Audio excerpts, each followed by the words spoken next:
प्रेम का प्रथम वचन, दो प्रेमी एक दूसरे का साथ कभी नहीं छोड़।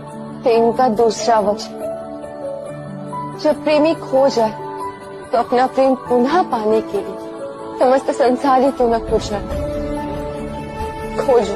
प्रेम का तीसरा वचन, अपने प्रेमी के मन से प्रेम करो। तन से प्रेम का चौथा वचन, यदि प्रेम में प्रेमी अनुचित मार्ग पर चले जाए तो बल से ही प्रेमी को रोकना प्रथम धर्म।